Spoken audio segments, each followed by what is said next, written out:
E tem eleição dia 2 de outubro, então roda a vinheta.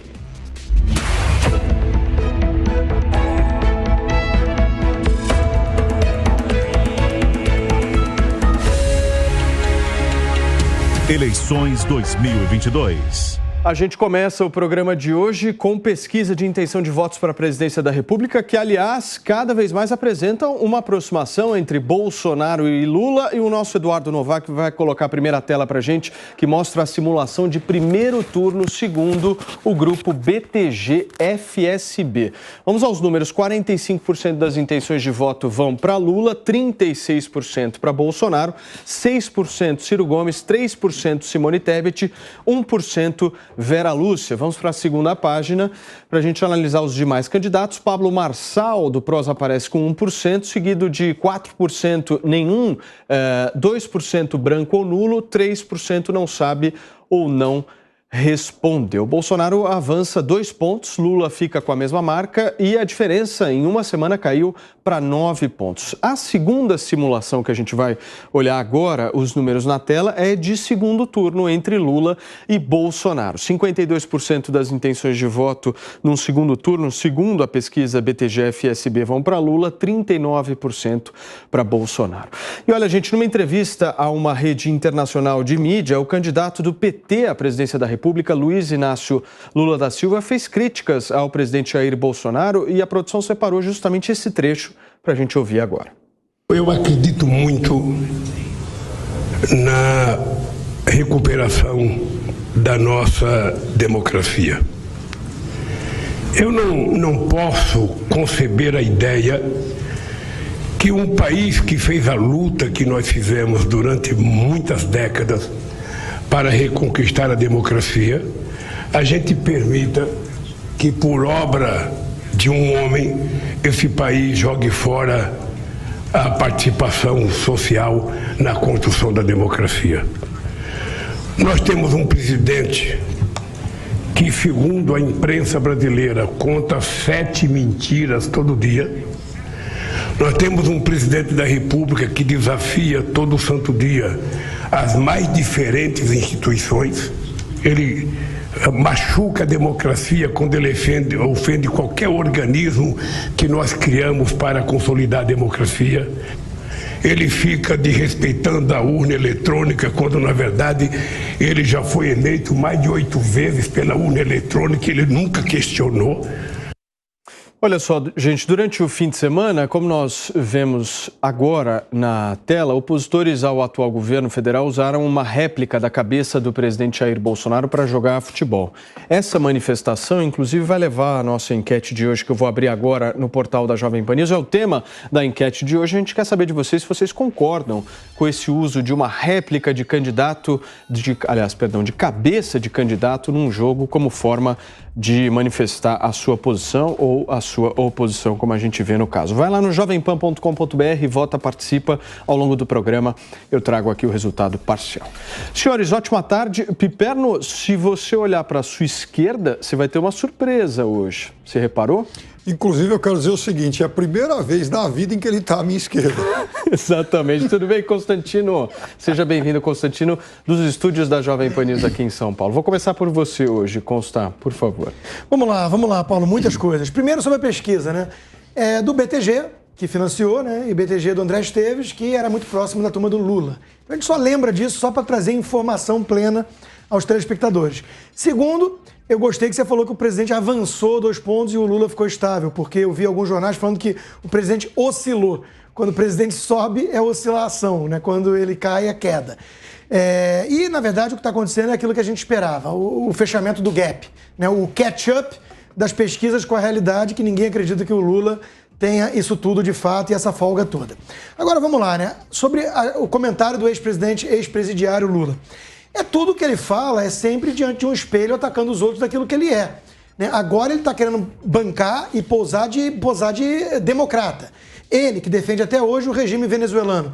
Ele que considera e sempre considerou o ditador Fidel Castro como um dos grandes líderes do continente. Né? E ele que até hoje defende o regime do seu companheiro Daniel Ortega na Nicarágua, que é uma ditadura opressora que persegue inclusive cristãos e que ele diz qual o problema de ficar tanto tempo no poder, comparando isso com a Angela Merkel na Alemanha. Ou seja, é de um cinismo ímpar, e aí fala que o presidente não pode mais criticar as urnas, dizendo que ele só agora critica. Mentira, fake news. Bolsonaro sempre desconfiou, sempre apresentou propostas, inclusive um projeto de lei aprovado e depois considerado inconstitucional para trazer mais transparência para o processo eleitoral brasileiro.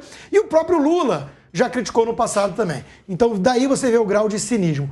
E por fim, sobre essas cenas medonhas que nós vimos aí, né, da réplica da cabeça do presidente à guisa de uma pelota, de uma bola de futebol, isso mostra aquilo que a gente está cansado de saber e falar aqui, que a esquerda tem um salvo-conduto, que ela prega o famoso ódio do bem. Imagine se fosse o contrário e alguém fazendo isso com a cabeça do Lula. A gente sabe qual seria a reação histérica da imprensa e do TSE. Ô Cris, na sua opinião, essa manifestação com a cabeça do presidente da República é um crime ou faz parte da liberdade de expressão?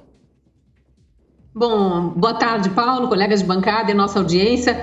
Pelo que vem dizendo o super mega poderoso Alexandre de Moraes, agora presidente do TSE, liberdade de expressão não quer dizer liberdade de agressão. Então, pela cabeça dele é crime, sim. Embora o presidente Bolsonaro, que é a maior vítima aí na história, sempre tenha defendido a liberdade de expressão. Mas veja que só vale para um lado, né? A gente vem insistindo nisso, mostrando, e quanto mais avança a campanha, mais próximo fica da data da eleição. Não sei por que o desespero do lado lulista de tanto agredir o adversário que, segundo eles, perde para todo mundo no segundo turno, né? Como, aliás, em 2018 também perderia.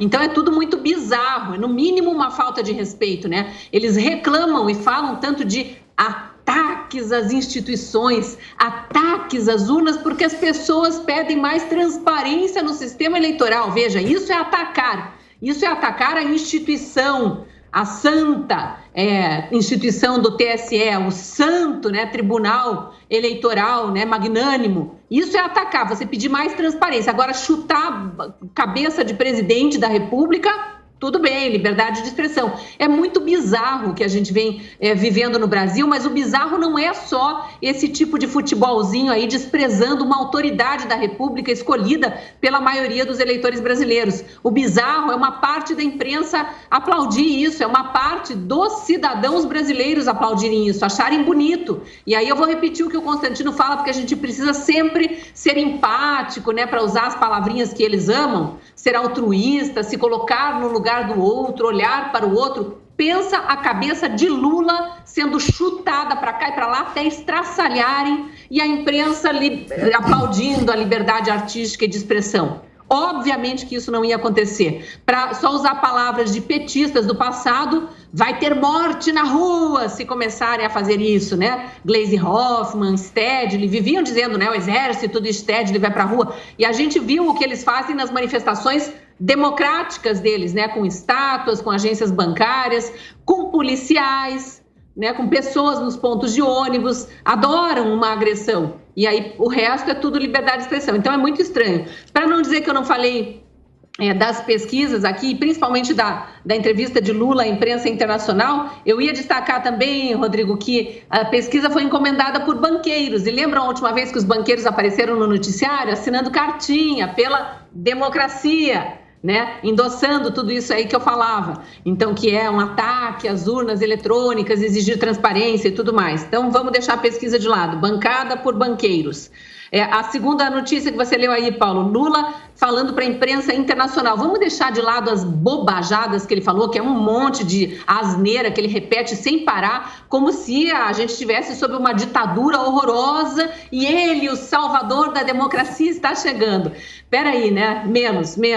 Mas ele precisa mesmo estar falando para a imprensa internacional a essa altura? A campanha não é aqui no Brasil. Não lembro de ter visto o Daniel Ortega ou o Maduro vindo fazer campanha aqui no Brasil, quando estavam concorrendo no país deles, para citar os amigos mais próximos de Lula. Então, por que ele precisa ficar fazendo campanha junto à imprensa internacional? Não consigo entender, não. Perfeito. Cris Piperno, vamos pegar uma situação hipotética aqui, porque eu acho que é interessante a gente discutir aqui. Imagine que um bolsonarista resolva jogar bola com a cabeça do Alexandre de Moraes. O que aconteceria com ele? Bom, primeiro que seria uma iniciativa abjeta. Segundo que, provavelmente, Alexandre de Moraes, que é alguém que tem, né, enfim, o poder da toga e o poder da caneta na mão, talvez tomasse alguma atitude, sim, no sentido de punir essa pessoa, até porque a Constituição também ela oferece a todo mundo que se sente ofendido e buscar algum tipo de reparação. Eu acho que isso que aconteceu, esse vídeo que a gente mostrou agora, é de extremo mau gosto, é sim uma coisa abjeta que estimula a violência, que estimula o ódio. Quem fez isso, seja com a cabeça do Bolsonaro ou de qualquer outro personagem, é alguém que merece a minha repulsa. Não gosto disso, né? Sempre me manifestei contra esse tipo de ação. Da mesma forma que muita gente do PP... Por exemplo, eu critiquei o elogio que o Lula fez lá atrás, um mês e pouco atrás, ao Maninho. Falei sobre isso várias vezes no Opinião aqui, e repito isso em qualquer outro programa. Da mesma forma, quando colocaram a cabeça do Lula aí, enfim, malhação do Judas, como eu já vi, também achei péssimo. No dia em que o Bolsonaro, por exemplo, proclamou lá o seu voto pelo impeachment da Dilma, saudando lá, enfim, o Ustra, achei aquilo também de tremendo mau gosto. Tem um contexto, né, Pepe? Da mesma forma, pode ter. Foi logo depois do Braga, lá, do deputado psolista, elogiar a Marighella. Bom, ele está elogiando um torturador da República, né? O Marighella, pelo menos, você tem atenuante que ele atuou contra uma ditadura. Também não aprovo a ação dele, mas, ok, atuou contra uma ditadura. O Lula, aliás, enfim, o Bolsonaro, Constantino, você vai se lembrar de quando ele falou que desejava lá que a Dilma morresse de câncer ou de infarto. Isso também é péssimo. Mas o fato é o seguinte, em relação a esse nosso passado próximo aqui, eu acho que merece todo tipo de repulsa quem fez esse tipo de ação, esse tipo de futebol de péssimo gosto, essa coisa mórbida. Agora, sobre as pesquisas... Mas é crime isso, na sua avaliação, ou faz parte da liberdade de expressão? Eu acho que está dentro dos limites de liberdade de expressão. Agora, quem foi ofendido, eu acho que tem que buscar reparação. Ou pelo menos tem todo o direito de buscar reparação, como no exemplo inicial que você citou, que eu disse sobre o Alexandre Moraes. Agora, sobre as pesquisas, o FCB dava o FSB dava 8, depois pulou para 11, agora recua em 9. Lula está igual. De fato, o presidente Bolsonaro subiu um pouquinho. Pesquisa pelo telefone, por telefone também, já falei muito sobre isso. Agora, todos esses levantamentos têm dado, dos grandes institutos, têm dado de 7 a 15, portanto, está dentro no segundo turno. 13 pontos de margem, transformando isso em voto válido, 14,6 mais ou menos. Serrão, até onde vai a liberdade de expressão? Olha, saudações, meus amigos amados haters. A liberdade de expressão, o limite dela é sempre a legalidade. São sempre os valores humanos, respeito à vida. Quando alguém pega a cabeça de uma pessoa, alguém que é presidente da República, e sai chutando para fazer uma metáfora, para fazer uma propaganda, na verdade, está cometendo não só um crime, mas também uma incitação ao crime. Está fazendo uma pregação de violência, um patrocínio ao ódio. Isso aí, tecnicamente falando, se for fazer uma análise histórica, é uma manifestação nazi-comuno-fascista inaceitável.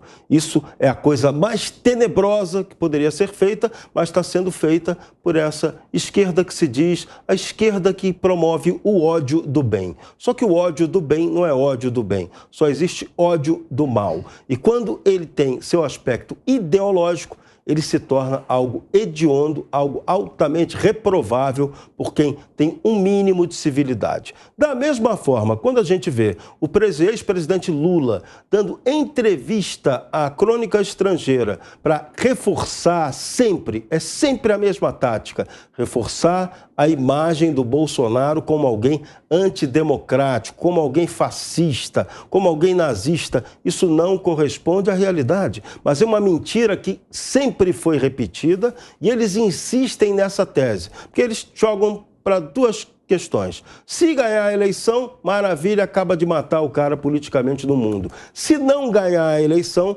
permanece no desgaste permanente de imagem do Jair Bolsonaro. Então, isso é uma forma muito canalha, muito baixa de fazer política. E é curioso disso partir do personagem que desmoralizou a honradez no Brasil. A pessoa que foi condenada por corrupção, depois descondenada. Isso não pega bem. É uma questão que é um ponto pacífico e não pode ser alterado nunca.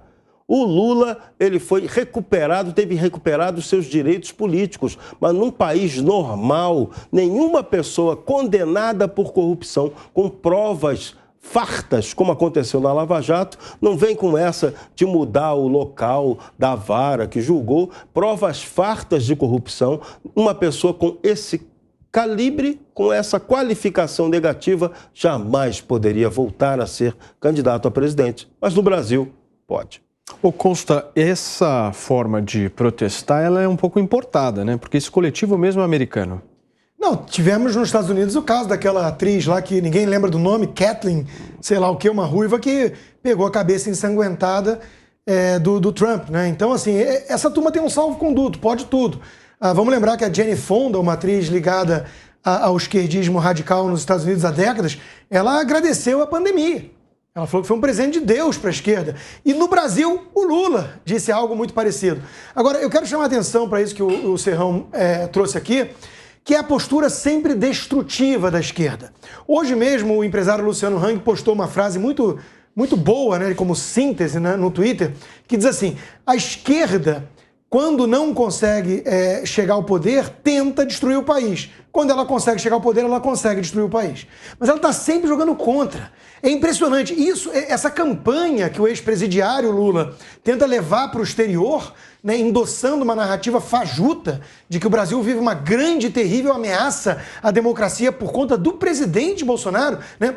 Isso é coisa de quem quer afundar o barco. Porque não está no barco, porque não está no comando do barco, né? Quando o Lula venceu em 2003, assumiu em 2003 e venceu a eleição de 2002, as pessoas liberais, de direita, oposição ao governo Lula, eu sempre fui oposição, graças a Deus, e a minha decência e conhecimento à época já, nós não torcíamos para o pior para o país. Pelo contrário, quando ele escolheu ali o Palocci, quando começou sinalizando algum tipo de respeito às regras do jogo e tudo, né? Alguma ortodoxia inicial na economia, nós aplaudimos. Claro, nós estamos todos no mesmo barco. Então é impressionante essa mentalidade destruidora, destrutiva que a esquerda tem. Ela está sempre querendo incendiar, ela está sempre querendo afundar, destruir, criticar, em vez de fazer críticas construtivas, em vez de discordar, pensando em prol do país, do povo brasileiro como um todo. É realmente uma praga. Esquerda é uma praga. Pediu, Piperno? Eu não pedi não, mas eu gostei da última frase aí, esquerda é uma praga, né? Aliás, é uma praga que, pelo jeito, está se disseminando pelo mundo todo, né? Cada vez mais são... E olha o resultado aí, olha a América Latina. E tal. Fala da Argentina. Então, mas a Argentina... Califórnia. Diz que é o seu fetiche. Chile. Mas Peru. é um negócio. Chile. Nicarágua. Então vamos lá, o Chile. Venezuela. 8 eleições até hoje, a esquerda ganhou 6, né? Inclusive, eu não vejo assim, eu não vi, por exemplo, destruição no Chile. O Chile é um país que... Já começou. Enfim, o Chile é um país próspero aí, né? Principalmente desde que o Pinochet saiu, e desde então foram 6 governos de esquerda, não teve problema algum. Por exemplo, o Uruguai, né? Com o Mujica, com o presidente Tabarez, foram 15 anos de governo, de governos consecutivos, também não vi, destruição nenhuma. Aqui no Brasil mesmo, o Lula por 8 anos, me parece também que não foi um período assim que tenha feito o país definhar. Então, esse discurso, ele não é exatamente verdadeiro. Agora, de fato, ele continua falando para muitos veículos do mundo todo e sempre foi assim. Até porque, queiramos ou não, ele é o político brasileiro de mais trânsito mundial. É o político brasileiro mais na patota esquerdista, pelo Le Monde, pelo New York Times, pela imprensa esquerdista, mas você vê, ele vai para a Europa mesmo sem ter cargo algum, né? Ele é recebido por vários chefes de estados. Com o presidente Bolsonaro não acontece a mesma coisa. Então, é uma questão de um ter mais trânsito que o outro. Então, é natural que veículos do mundo todo venham aqui ao Brasil para ouvi-lo. E isso tem uma explicação, porque houve, na era PT, um gigantesco investimento na mídia internacional. Teve gente até que chegou a suspeitar que fosse pago até um mensalão lá Mas fora eu não acho nem que é para aquela imagem disso aparecer. Foi um modelo idêntico ao da Era Vargas, do Departamento de Imprensa e Propaganda. Durante muito tempo, Getúlio Vargas foi conhecido como um grande estadista brasileiro lá fora, em função da propaganda do trabalho que foi feito pelo Departamento de Imprensa e Propaganda, o DIP. E o sistema Lula fez algo muito parecido. Essa visão mais cínica, digamos assim, né, follow the money, siga o dinheiro, ela tem uma razão nisso, sim. Mas eu acho que é muito mais profundo que isso. A elite culpada da esquerda caviar europeia, por exemplo, ela adora fantasiar um barbudo rebelde com trajes de militar revolucionário. Leiam um livro do Fontova, um cubano, né? Humberto Fontova, o Fidel, o tirano mais amado do mundo. Hollywood, esse pessoal adora fantasiar. Então a narrativa, a visão estética de mundo, a narrativa do operário, do metalúrgico, que quer defender as causas sociais e chegou ao poder, isso é irresistível para uma elite culpada e ignorante, para um sujeito alienado. Entendeu? É irresistível. Então eles não querem saber dos resultados concretos. Mensalão, destruição da democracia brasileira. Eles vivem de narrativas. Então é a mesma turma que fantasiou quando foi descoberto o Novo Mundo. Né? Eles entraram numa de... Olha a quantidade de filme, de livro, de literatura que saiu disso. Até a Disney embarcou nessa. Tem lá os clássicos, né, de o Eldorado do Novo Mundo. Ali as pessoas eram felizes de verdade. É o bom selvagem. Mas também o bom selvagem russoniano. Falando sobre o golpe do Chile, né? É o Salvador, o martírio de um povo, sobre o que acontecia lá. Isso é tudo narrativo. Você mesmo reconheceu que depois do Pinochet tudo ficou bom, porque tem que reconhecer o mérito aqui dos economistas liberais de Chicago. Plantaram as sementes, não ousaram mexer nas vacas sagradas, privatizaram até a poupança. Até a aposentadoria foi privatizada no Chile. Isso foi o motivo do sucesso chileno. Você prefere ouvir o Piperno via Skype ou ao vivo? É indiferente, as baboseiras são iguais. Se falar em inglês, vai ser baboseira em inglês. É verdadeira, mas eu vou falar um negócio. Eu prefiro o Constantino quando você de mente, longe. você mente em qualquer língua. Eu prefiro o Constantino de perto, longe, de longe porque é igual, assim, é baboseira. De perto o ouvido dói mais, né? Com tanta falácia. Meu discurso Deus. golpista. Até porque você tem o DNA golpista. Meu Deus! Não começa a abusar. Só um minuto que hoje não temos o Skype, hein? Por favor, Cris. Eu, como sou a única representante via Skype aqui, peço a palavra, por favor. Por favor. O Serrão estava falando aí da imprensa internacional, eu queria colocar mais um componente nessa análise, que é o aparelhamento das universidades brasileiras feitas pela esquerda, né? O aparelhamento feito pela esquerda. E viraram, assim, vaticanos dentro do Brasil. Ninguém mexe, tanto que está cheio de universidade com tirania sanitária ainda. Eu recebi denúncia agora, fim de semana, de pais em desespero, alunos formandos, impedidos de receber seu diploma à distância. Eles não querem participar de formatura porque não tomaram a terceira dose de vacina. Eles não têm mais uma única aula presencial pela frente e a USP, isso é na USP, a USP não permite que eles recebam o seu diploma, ou seja, está negando uma carreira profissional a jovens. Detalhe, que tomaram 2 doses, acreditaram na vacina e estão com sérios efeitos adversos, com recomendação médica para não seguir tomando.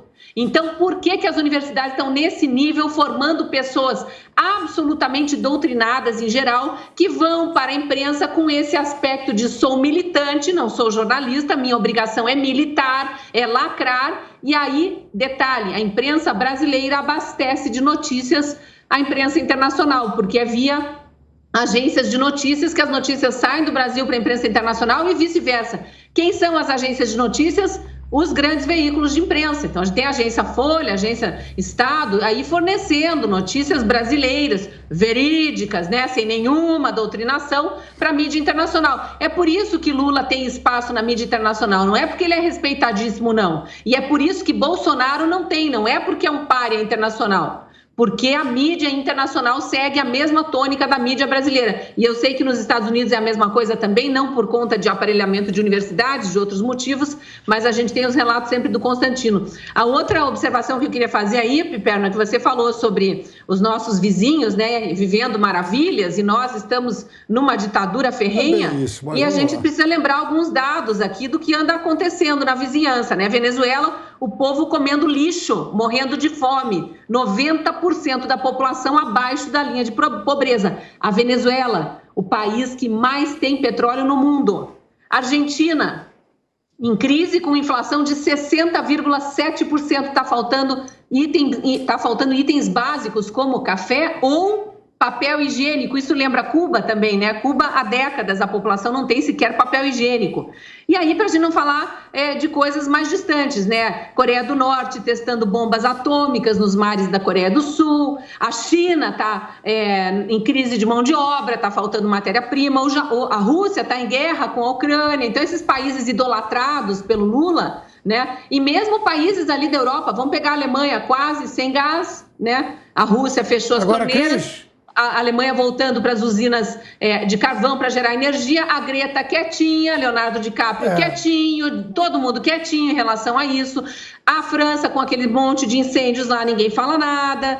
Portugal e Espanha também com florestas em chamas devido a altas temperaturas, mas lá pode. Aqui é porque a gente destrói o meio ambiente, mas lá pode, lá é o clima. Então, assim, a gente precisa olhar para o mundo, para colocar o Brasil no meio desse contexto e ver como nós estamos. A nossa situação é muito diferente. Não tem nenhum resquício, nenhum sinal de qualquer problema de ditadura aqui, como prega a esquerda, Cris, especialmente essa esquerda lulista maldosa. E as revisões do mercado financeiro há 9 semanas consecutivas só aumentam o PIB, já falam em 2 ou 3% de crescimento esse ano. Agora, em relação ao Brasil, seu pária internacional, que é outra dessas narrativas fajutas, pipérnicas, né? Vamos lembrar que a França, que está pegando fogo, está em chamas, e o DiCaprio e a Greta Thunberg não perceberam, não foram avisados, ou não sabem falar francês, a França, né, está querendo voltar à Europa, à União Europeia, rápido à mesa de negociação com o Mercosul, com o Brasil, em relação ao CDE e tudo mais, e aos acordos lá. Então veja que a turma pipérnica vive só de narrativas. O pária internacional, que é o Brasil, está batendo recordes de exportação para a China, por exemplo. Então cadê essa coisa de que o Brasil com o Bolsonaro virou um pária internacional? Ninguém sente isso, né? É porque ele não é bem recebido pelo presidente da Argentina, segundo o Danones, o Macron. Bom, e só mais uma pequena observação em relação a essa outra falácia de que só a esquerda se preocupa com o pobre, com o social, né? Só eles são bonzinhos. A esquerda de Lula tinha um Bolsa Família de R$130. Esse tirano que hoje governa o Brasil, né, esse pária internacional, conseguiu elevar o Auxílio Brasil para R$600 e incluiu mais uma leva grande de famílias carentes aí na lista dos beneficiários. Então é isso que a esquerda caviar e que a esquerda lulista mais rancorosa não quer reconhecer. Muito bem, nós estamos ao vivo aqui na Jovem Pan News, são 5h27. E Perno, vai ter Constantino presencial a semana inteira, hein? Beleza, mas vamos lá. São muitos temas aí. Primeiro, então vamos começar pelo Constantino, que foi citado, né? Eu acho realmente fantástico o fato de que o Brasil, há 9 semanas consecutivas, tem previsão de alta do PIB. Puxa vida, né? Quer dizer, depois de quase 180 semanas de governo, o Brasil finalmente pandemia, tem Piperno. Não, dona Cristina. Nas primeiras 60 não tinha pandemia, né? E não tinha também previsão de alta do PIB. No primeiro ano nós tivemos alguém traga um óleo de peroba.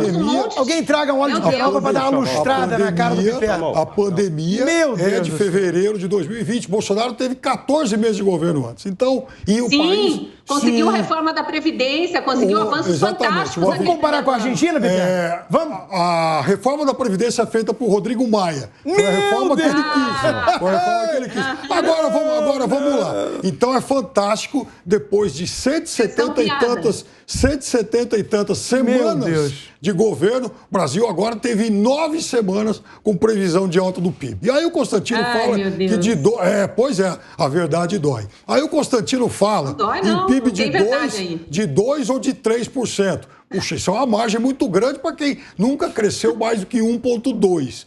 Eu preferia, Constantino, ficar nos 2%, porque eu acho que os 3 seria mais um erro de previsão estatística desse governo. E já são muitas. Né? Esse governo, aliás... A previsão não é do governo, é dos analistas. Tá bom. O governo, enfim, o Paulo Guedes já falou em mais de 2%. Agora, Ele tem acertado, né? Tá todo mundo correndo atrás do rabo. Tá todo mundo reconhecendo que vai ser maior do que 2. É verdade, ele acertou tudo até agora. Agora, em relação às ditaduras e tal, né, e de fato, a Coreia do Norte é uma coisa lastimável. Eu não vejo ninguém aqui da esquerda brasileira defendendo a Coreia do Norte e tal, essa coisa toda. Tem que ver o site lá do Partido Comunista que apoia o Lula. Enfim, o regime. O Partido Comunista é uma outra coisa. Agora, eu quero dizer uma coisa. Então, se o Partido Comunista apoia o Lula e o Partido Comunista apoia a Coreia do Norte, o Partido Comunista que se resolva. Seria mais ou menos a mesma coisa que um grupo supremacista apoia o Bolsonaro. Exato, seria bom deixar claro que rejeita esse apoio, né? Qual a culpa que o Bolsonaro teria de um apoio desse? Se ele fechar uma parceria dos partidos, teria total. Nenhuma. Agora, eu quero dizer o seguinte, né? A gente não pode esquecer, por exemplo, El Salvador, é um governo de direita. A gente não pode esquecer o Equador, que está na nossa vizinhança, está pegando fogo todo dia. Mas tem o apoio do presidente Bolsonaro? A questão é essa.